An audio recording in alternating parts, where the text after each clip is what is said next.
Start करते हैं। Spring 2022 का न्यूमेरिकल जो है हम वो देखते हैं अब। काज़मी ट्रेडर और 8 नंबर का न्यूमेरिकल आया है। One of the easiest numerical आप कह सकते हैं।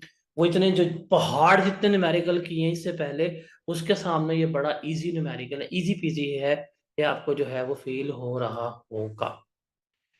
कहते हैं जी, in the light of provision of sales tax act 1990 and rules made there under, compute the amount of sales tax payable by या refundable to KT and input tax to be carried forward if any for the tax period February 2023. Show all relevant exemptions, exclusions and disallowances, ये हमने show करना है।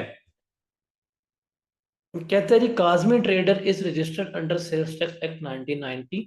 केटी is engage in the business of manufacturing and supply of paper products. Following information is available from KT's record for the month of February 2023। Data है rupees in million में। Purchases, purchases का ताल्लुक है, ऊपर ही लिखूंगा, input tax के साथ।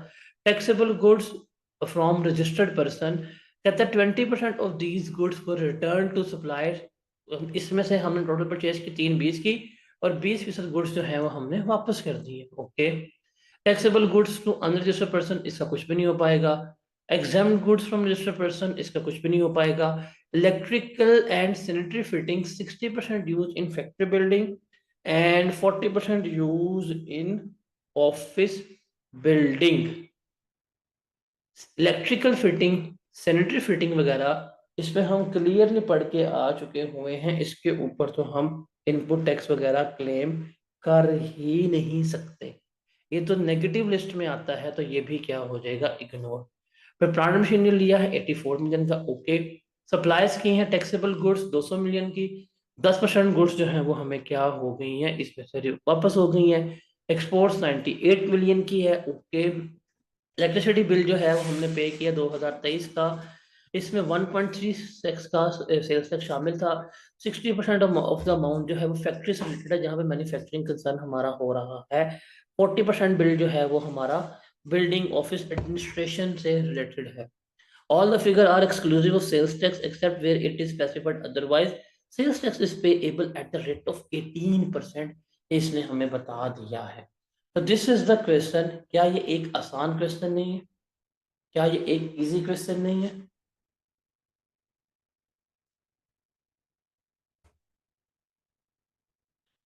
अब हम इसको जल्दी से सॉल्व कर लेते हैं। अब मैं इसको प्रॉपरली सॉल्व नहीं करूंगा। कुछ क्वेश्चंस जो हैं मैंने आपको डिटेल में प्रॉपरली सॉल्व करके बताए हैं। कुछ मैं सिर्फ आपको यहाँ पे इनकी एडजस्टमेंट्स बता दूंगा, मैं इनके ट्रीटमेंट बता दूंगा, मैं इसको डिटेल में सॉल्व नहीं कर रहा। देखिए, गुड्स हमने ली हैं 320 की, तो इसमें से 20% गुड्स जो है वो हमारी क्या हो गई है, वापस हो गई है। तो 320 का हम लेंगे 80%, तो मेरे पास नेट परचेजेस कितनी आएंगी, वो होंगी मेरे पास गालिबन 256 की। तो इसके ऊपर मैं रेट लगाऊंगा और वो रेट होगा मेरे पास 18%। तो मेरे पास जो आउटपुट टैक्स आ रहा होगा, वो सॉरी, मेरे पास ये इनपुट टैक्स जो है आ रहा होगा। इसके ऊपर कुछ भी क्लेम नहीं होगा, इसके ऊपर कुछ क्लेम नहीं होगा, इसके ऊपर कुछ क्लेम नहीं हो रहा होगा। हमने प्लांट एंड मशीनरी ली है। प्लांट एंड मशीनरी के ऊपर हम 18% रेट लगाएंगे, और इसके ऊपर 90% की रिस्ट्रिक्शन अप्लाई नहीं होती, तो हम इसे क्या कर देंगे, इग्नोर कर देंगे, मतलब इसको हम सेपरेटली लेके चल रहे होंगे। सेल्स टैक्स इसने पे किया है बिल्स के ऊपर 1.36 मिलियन का। 60% का ताल्लुक क्योंकि फैक्ट्री के साथ है, तो 1.36 का लेंगे 60%, तो क्या जवाब आएगा हमारे पास, गालिबन 0.186 आएगा। तो ये इनपुट टैक्स जो है वो हम क्या कर लेंगे, क्लेम कर लेंगे। This is the amount of input tax जो हम क्या कर रहे होंगे, जो हम क्लेम कर रहे होंगे, जो क्या हो जाएगी, हमारी क्लेम हो रही होगी। उसके बाद लेंगे हम आउटपुट टैक्स। 200 की गुड्स सेल की थी हमने, 10% जो है वो गुड्स हमारी बिक गई हैं। तो 200 की गुड्स हमने सोल्ड की थी, उसका हम लेंगे 10%, और 90% लेंगे, तो मेरे पास क्या आ जाएगा, मेरा आउटपुट टैक्स सेल्स आने की वो कितनी बनेगी, 190 मिलियन बन रही होंगी। तो 190 जो है वो मेरी क्या कंसीडर होगी, हमारी सॉरी 190 नहीं आएगी, 20% लेस की, 10% लेस की है ना, तो ये 180 आ जाएगा। मेरी नेट सेल्स बनेगी 180। 180 के ऊपर मैं 18% टैक्स लगाऊंगा, तो मेरे पास टैक्स आ जाएगा दैट विल बी अराउंड 32.4। इसमें से मैंने इनपुट टैक्स जो है वो लेस करवाना होगा, जो हमने ऊपर क्या किया है, कैलकुलेट किया है।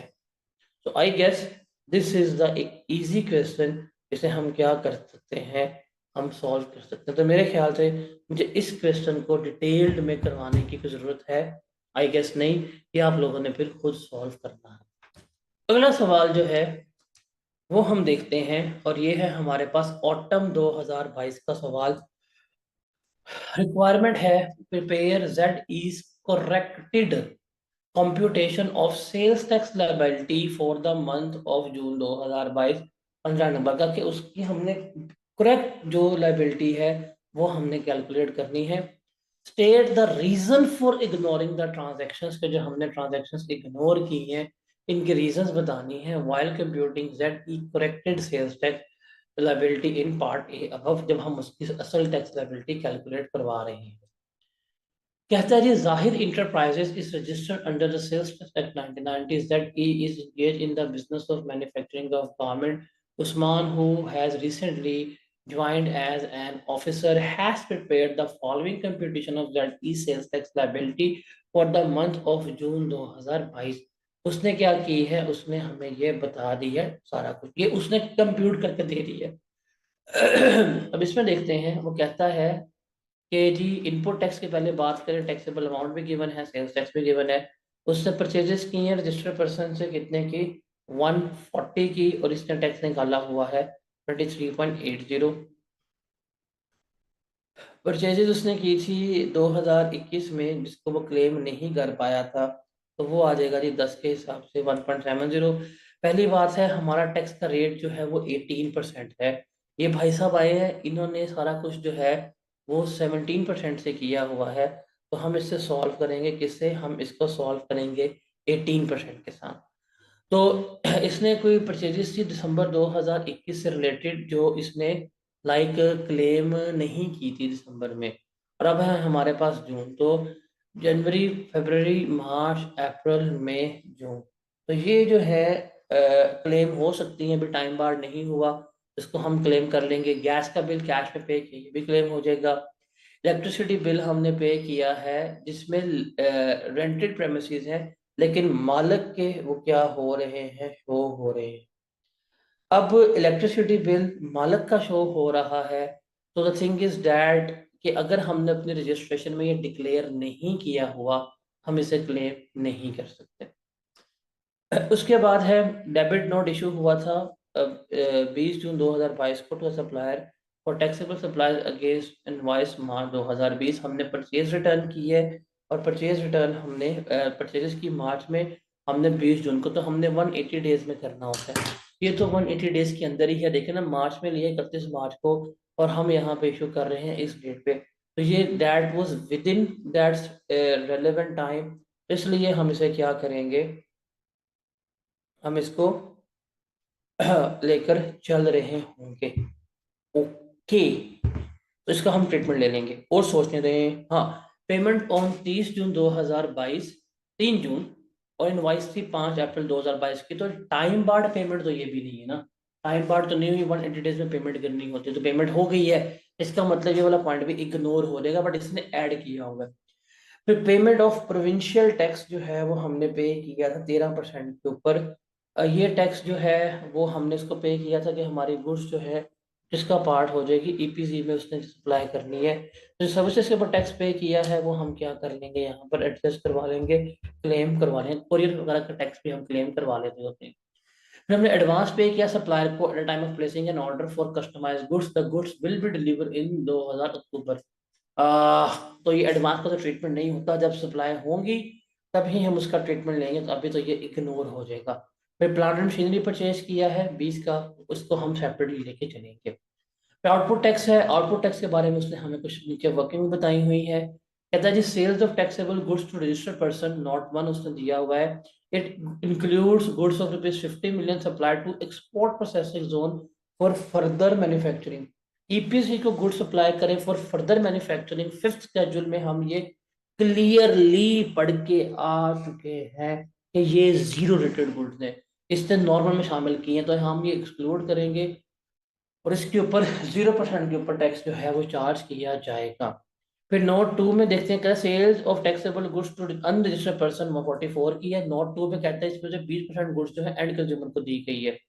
अब जो एंड कंज्यूमर को गुड्स दी गई हैं इनके ऊपर तो हम फर्दर टैक्स वगैरह जो है वो चार्ज नहीं करेंगे, हम ये एक्सक्लूड कर देंगे।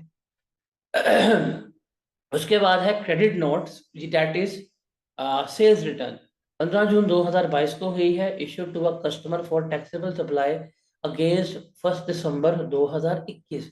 अब सेल्स रिटर्न हुई है और इसने ये लेस की है, अब ये दिसंबर स्टार्ट में हुई है, तो 180 डेज हमने काउंट करना है। ये जो मुझे लग रहा है पता, दिसंबर 1 से अगर मैं 180 डेज काउंट करना चाहूँ तो ये मई में कंप्लीट होते हैं, ये जून में हो रही है, तो ये 180 डेज के बाद है, टाइम बार्ड है, इसका ट्रीटमेंट नहीं हो पाएगा। फिर ऑनर ने गारमेंट विदड्रॉ की है, ये उसकी ड्राइंग्स है, क्योंकि ऑनर यहाँ पे अगर मैन्युफैक्चरर है, उसने कहा है मैन्युफैक्चरिंग, तो इसके ऊपर भी ड्राइंग्स के ऊपर टैक्स जो है वो शामिल होगा, सप्लाई का पार्ट बनेगा। और इसने ये सारा कुछ करा के सेल्स टैक्स रिफंडेबल निकाल दिया है। और ये पॉइंट नंबर इसकी उसने बता दिया है कि उसने एक्सटेंशन वगैरह नहीं मिली डेबिट क्रेडिट नोट की, रेलेवेंट टाइम में हमने करना था। All the figures appear in the taxable amount column are exclusive of sales tax, इस पे कोई ट्रेड टैक्स शामिल नहीं है। तो सेल्स टैक्स हम पे करें किस रेट के ऊपर, 18% के ऊपर हम क्या कर रहे होंगे, सेल्स टैक्स जो है वो पे कर रहे होंगे। तो डेट वाज द क्वेश्चन जो हमारा ऑटम 2022 में आया। क्वेश्चन मेरे ख्याल से जिस तरह हमने रीड किया है आप सबको क्लियर हो गया होगा। इसको जल्दी से सॉल्व करते हैं, सवाल को देखते हैं क्या है, कैसे है और किस तरह से है। तो मैं अब प्रॉपर वो नहीं बनाऊंगा कि ना है क्या नाम है क्या नाम नहीं है, मैं डायरेक्ट उसकी वर्किंग पे जाऊंगा, आप लोगों ने बस देख लेना है कि किस तरह से हम इसको सॉल्व कर रहे होते हैं। तो हम सबसे पहले क्या लिखते हैं, ये प्रॉपर आप खुद लिखेंगे, Zahid enterprises computation of tax payable या refundable for tax period of June 2022, ये आप लोगों ने खुद लिखना है, ये मैं नहीं लिख के दे रहा। मैं स्टार्ट करूंगा सेल्स टैक्स क्रेडिट से, तो हम यहाँ पे लेके चलेंगे सेल्स टैक्स क्रेडिट्स। बात हो रही है हमारे पास यहाँ पे किसकी, इनपुट टैक्स की। अब मुझे पता है यहाँ पे मैंने 3 कॉलम बना लेने हैं, that is value and the thing is rate and and पे आ जाएगा अमाउंट। और जैसे ही ये निकालेंगे हमने अपने कैलकुलेटर हाथ में पकड़ लेने हैं, उससे पहले देखना है रुपीस क्या है इन मिलियन, तो भाई आपने भी ये रुपीस इन मिलियन ऊपर लिखना है। मैं हर सवाल में बताता हूँ कि जो सवाल में उसने करेंसी गिवन की है वही डिनोमिनेशन जो है वो आपने यहाँ पर लिख लेनी है, लिख लिया। अब हम शुरू करते हैं परचेजेस फ्रॉम रजिस्टर्ड पर्सन 140 की, हम यहाँ पर लिख लेंगे। छोड़े उसने क्या किया, हमने अपने असूल के तहत चलना है, that is purchases from registered person, वो है 140 की, 18% हम रेट लगाएंगे, हमारे पास टैक्स आ जाएगा, वो कितना बनेगा देखते हैं। फिर परचेजेस किए 21 दिसंबर 2021 पे जो क्लेम नहीं कर पाए, purchases not claimed, purchases not claimed, वो इसने की थी 10 की, 18% के हिसाब से आ जाएगा इसका 1.80, और ये इसका आ जाएगा 25.2, ये हम यहाँ पे लिख लेंगे। उसके बाद है gas bill paid in cash, हम ये कर सकते हैं, जो गैस का बिल इसने पे किया है कैश में 2 आ जाएगा, 18% आ जाएगा, और ये हमारे पास बनेगा 0.36। ओहो मेरा पॉइंट गायब हो गया, मुझे पॉइंट भी सही नहीं मिले। फिर इलेक्ट्रिसिटी बिल है रेंटल प्रेमिसेस का, रेंटल प्रेमिसेस का क्लेम नहीं कर पाएंगे, अजम्पशन यही है कि रेंटल प्रेमिसेस अपने रजिस्ट्रेशन में आपने डिक्लेयर करने होते हैं, तो वो आपने डिक्लेयर नहीं किए, तो जो रेंटल प्रेमिसेस का उस पे उसके ऊपर लिख दिया है ना कि रेंटल प्रेमिसेस के बिल के ऊपर पर्टिकुलर्स किसके आ रहे हैं, लैंडलॉर्ड के, वो हम क्लेम नहीं कर पाएंगे, तो वो ये नहीं हो पाएगा।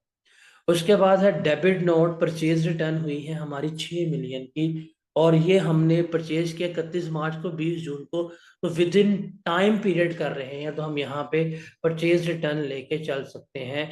परचेज रिटर्न हमारे पास आ जाएगी, और वो कितने की हमने परचेज रिटर्न की है, 6 की, तो 6 जो है वो हम यहाँ पे लेस करवाएंगे, 18% टैक्स लगाएंगे, 6 के ऊपर 18% रेट लगाएं, क्या जवाब आता है हमारे पास, ये आ जाएगा हमारे पास 1.08।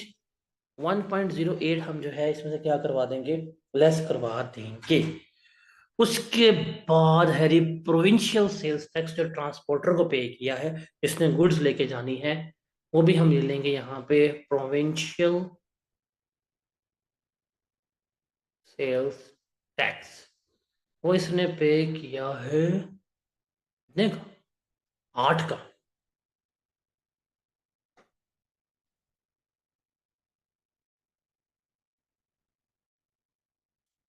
और उसने हमें इसके ऊपर रेट गिवन किया है 13% के ऊपर, तो हम 13% ही यहाँ पे लेंगे। तो वो कितना आएगा, 1.04। तो 8 का 13% क्या आता है, 1.04 ही आता है ना।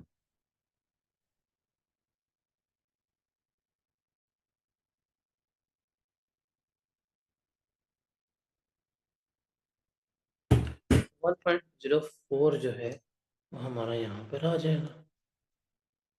हम उस पर रेट चेंज नहीं कर सकते। अच्छा, उसके बाद है ये वाला पॉइंट तो रह गया, payment on 3 June, sales tax invoice against 5 April 2022।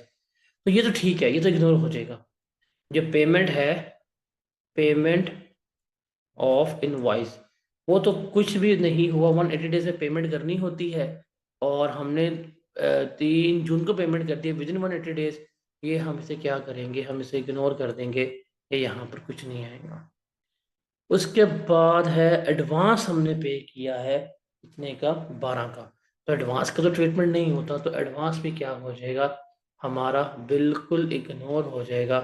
तो उसको भी हम यहाँ पे नहीं लिखेंगे, अमाउंट लिख के एग्जाम नो ट्रीटमेंट लिख सकते हैं। उसके बाद प्लांट एंड मशीनरी है, वो तो इसमें नहीं आएगी अभी, ये भी आएगा, वो हम अलग लेके चलेंगे। इसको यहाँ पे हम जमा कर लें तो मेरे पास आ जाएगा मेरा कॉमन इनपुट टैक्स। मेरे पास मेरा क्या आ जाएगा, मेरे पास कॉमन इनपुट टैक्स मेरा आ जाएगा, कितना बनेगा,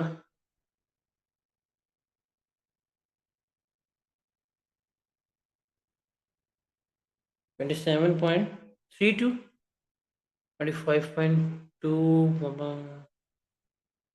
27.32 आएगा कॉमन इनपुट टैक्स मेरा। This is my common input tax.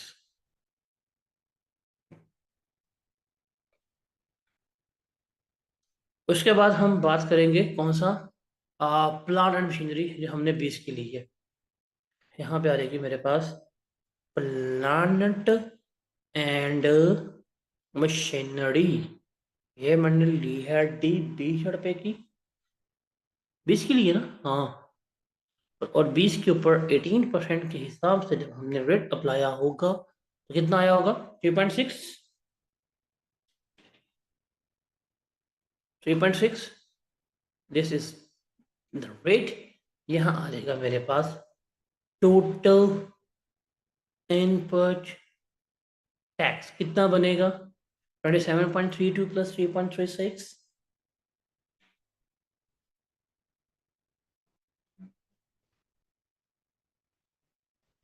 30.92। ये हमारा हो गया इनपुट टैक्स। अब हम करेंगे सेल्स टैक्स डेबिट।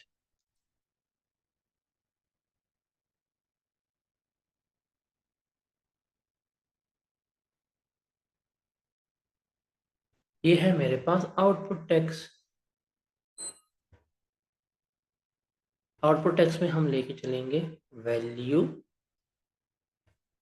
रेट और अमाउंट, रुपीस इन मिलियन। अब हम चलते हैं परचेजेस के बारे में। 180 की परचेजेज है, उसने क्या 50 मिलियन जो है वो ईपीसी के शामिल है। अब वो तो इसमें नहीं आना चाहिए ना, तो वो तो उससे रिलेटेड है, तो हम इसमें से लेस करवा देंगे।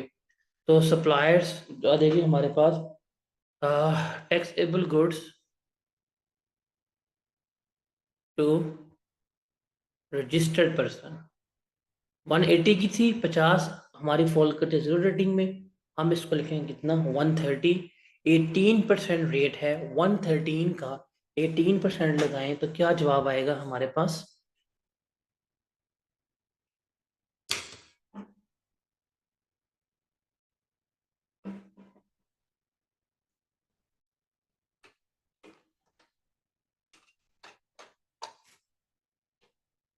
23.4 ये मेरे पास आ गया इसका जवाब। उसके बाद है हमारे पास अनरजिस्टर्ड परसेंट 44 की है, उसमें से 20% गुड्स जो है एंड कंज्यूमर के लिए। तो 44 ओके, अभी तो इसके ऊपर टैक्स चार्ज करेंगे फर्दर टैक्स के। तो suppliers to unregistered person, taxable goods to unregistered person, वो इसने की है 44 की। और 44 के ऊपर 18% लगाएं, क्या रेट आएगा, वो क्या टैक्स आएगा?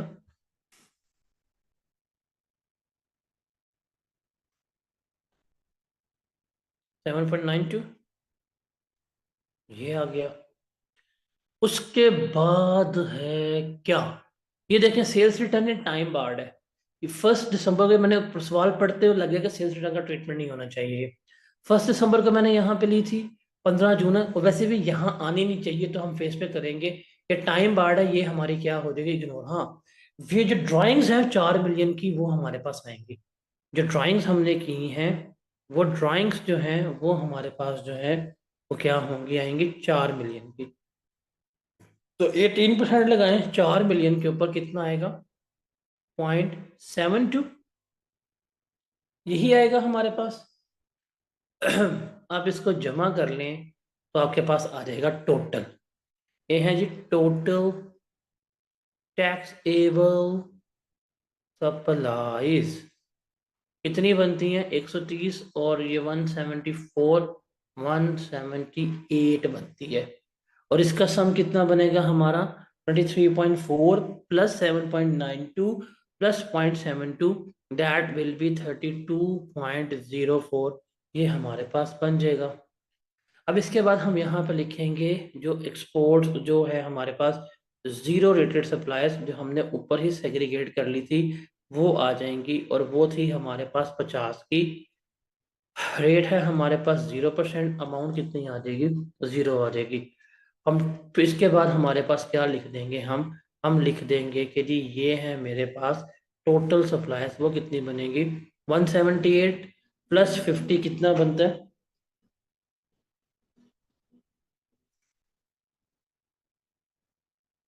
228, और ये आ जाएगा 32.04, ये भी हो गया।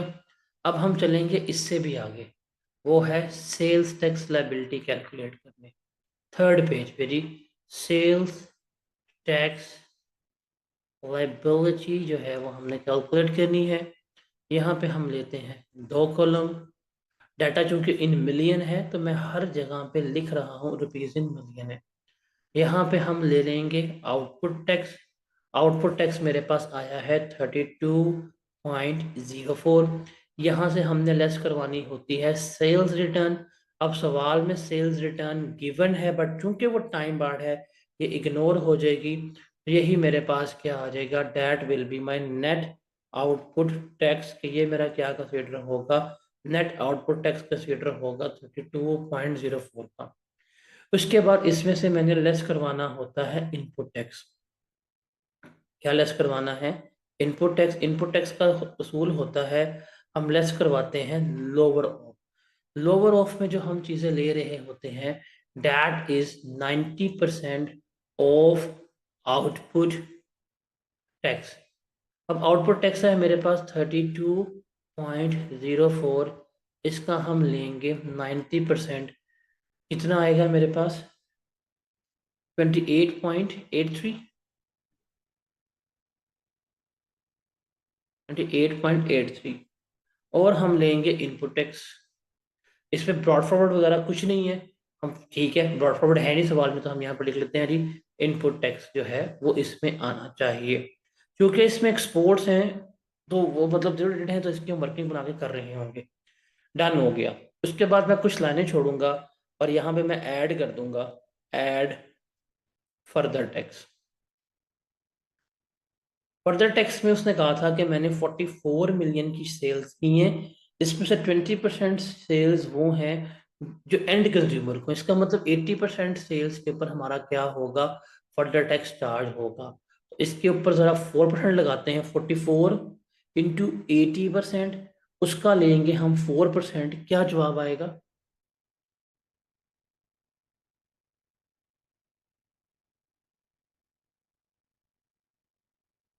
1.408।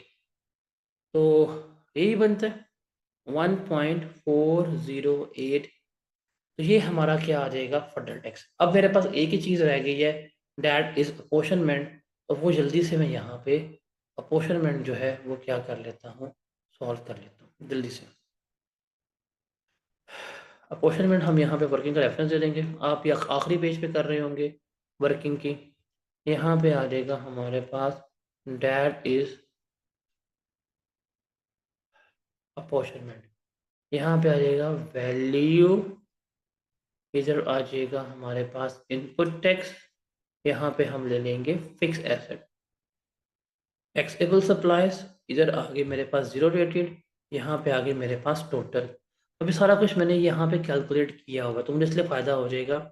178 की ये थी, 50 की ये थी, टोटल जो है वो मेरा कितना आया था? 228 जो है, डैट वॉज माई टोटल।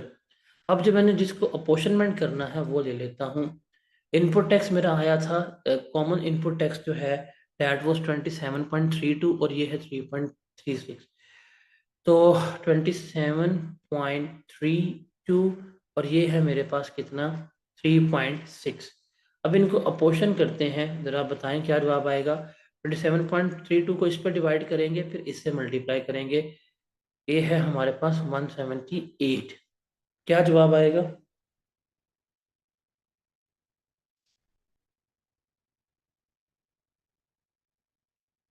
21.32। और रिमेनिंग कितना बचेगा हमारे पास? 6। 6 जो है 6.0, वो हमारे पास रिमेनिंग बचेगा 21.32। ओके, और इसको हम डिवाइड करेंगे इसके ऊपर और मल्टीप्लाई करेंगे इससे, तो क्या जवाब आएगा? 2.81। और रिमेनिंग हमारे पास आ जाएगा 0.79।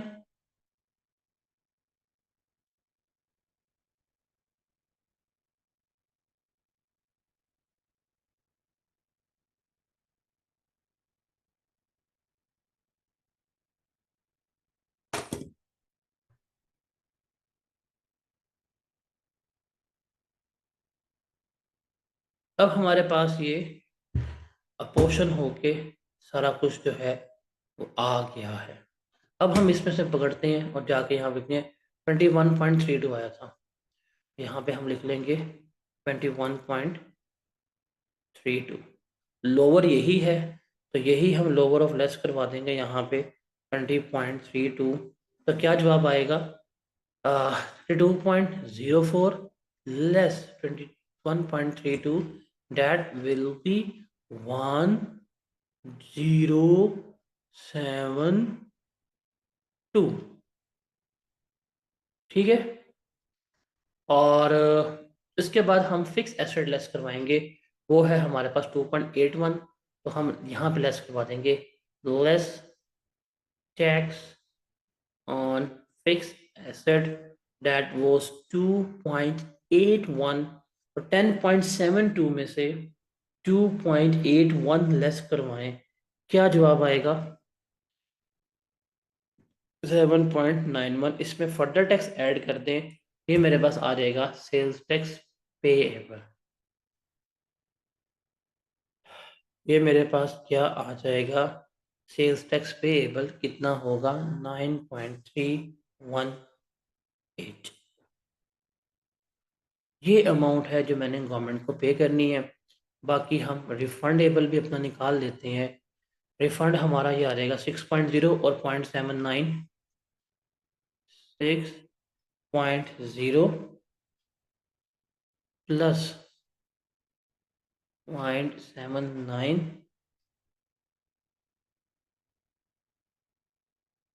एक चीज़ गलत हो गई है, एक चीज़ इसमें थोड़ी सी गलत हो गई है। एक चीज थोड़ी सी गलत हो गई है, डैट वॉज दिस। ये जो प्रोविंशियल टैक्स है ना, ये वाला, ये तो रिलेट कर रहा था हमारा किसके साथ? It was related to exports, मतलब जो हम उसको पे कर रहे हैं, तो ये यहाँ पे नहीं आना चाहिए था, बिकॉज ये स्पेसिफिकली एक्सपोर्ट से रिलेट कर रहा है, तो ये मुझे रिफंड मिलना चाहिए था। हम ये पढ़ के आ चुके हुए हैं, that is related to the expo, ये इसके ऊपर 1.04 यहाँ पे रिफंड आना चाहिए था। इसका मतलब अब मैं थोड़ा सा चेंज करूँ तो मेरी थोड़ी सी कैलकुलेशन जो है वो आउट हो जाएगी। तो हमने लिखा था 27.32, तो 27.32 से अगर हम लेस करवा दें 1.04, तो इसको एडजस्ट कर लेते हैं। 27.32 प्लस 1.04, तो ये कितना बनेगा मेरे पास?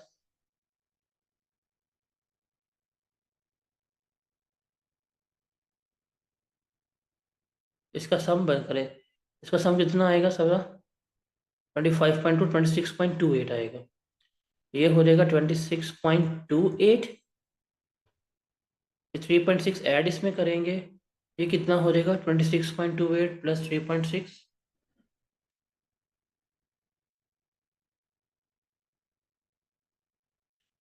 29.88।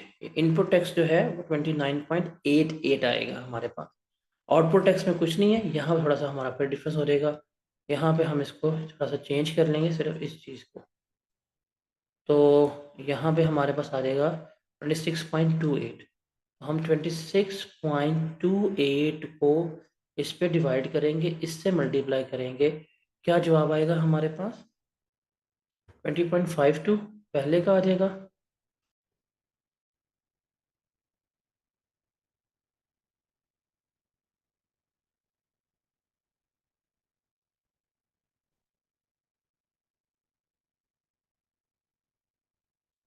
और 5.76 आएगा,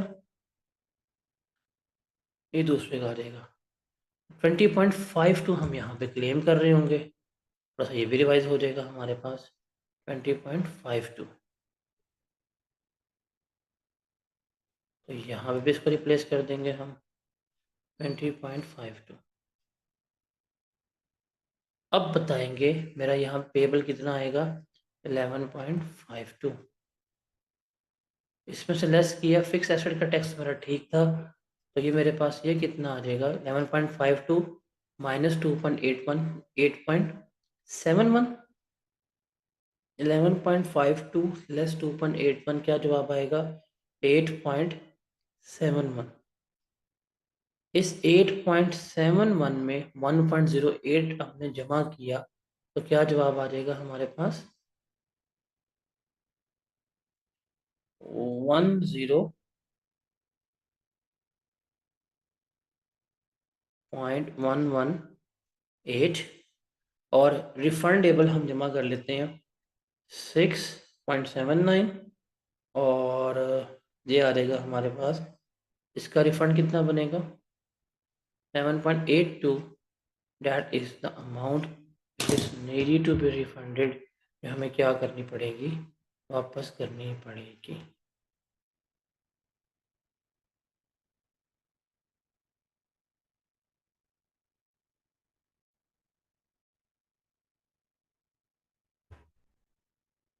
जी जनाब, दैट वाज द क्वेश्चन। देखें, हो गया।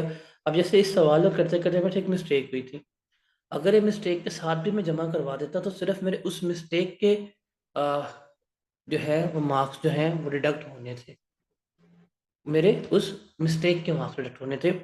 अगर पूरा सवाल जो है that was if about 15 marks, 2 number cut जाते, फिर भी मेरे ज़रा नंबर जो है वो आ सकते थे। उसके क्या रीजंस कि हमने जो ट्रांजैक्शन इग्नोर किए हैं, क्यों? तो सिंपल सी बात है, पहले हमने इग्नोर की थी रेंटल प्रेमिसेस की। इस पे पढ़ा हुआ है कि रेंटल प्रेमिसेस के बारे में कि आपने वो क्या करना होता है, डिक्लेयर करना होता है।